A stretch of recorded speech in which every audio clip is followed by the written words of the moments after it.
அந்தமான் அருகே உருவான காற்றழுத்த தாழ்வு பகுதி வலுப்பெற்று காற்றழுத்த தாழ்வு மண்டலமாக மாறியிருப்பதால் தமிழகம் புதுச்சேரியில் கனமழை பெய்யும் என சென்னை வானிலை ஆய்வு மையம் தெரிவித்துள்ளது.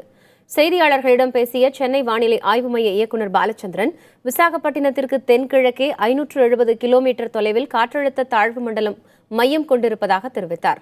வடகிழக்கு திசையில் நகர வாய்ப்புள்ள காற்றழுத்த தாழ்வு மண்டலம் மேலும் வலுப்பெற வாய்ப்பிருப்பதாகவும் அவர் கூறினார். இதனால் தென் தமிழகம் மற்றும் தமிழகத்தின் கடலோர மாவட்டங்களில் அடுத்த 24 மணி நேரத்திற்கு கனமழை பெய்யும் என பாலச்சந்திரன் கூறியுள்ளார்.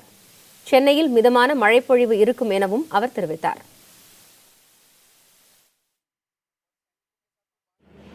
மத்திய கிழக்கு வங்கக்கடல் பகுதியில் நிலை கொண்டிருந்த குறைந்த காற்றழுத்த தாழ்வு பகுதி வலுப்பெற்று காற்றழுத்த தாழ்வு மண்டலமாக தற்பொழுது மத்திய வங்கக்கடல் பகுதியில் விசாகப்பட்டினத்திற்கு தென்கிழக்கே சுமார் 570 கிலோமீட்டர் தூரத்தில் நிலை கொண்டுள்ளது. இது அடுத்து வரும் 24 மணி நேரத்தில் மேலும் வலுப்பெற்று வடமேற்கு திசையில் மத்திய மேற்கு வங்கக்கடல் பகுதியை நோக்கி நகரக்கூடும்.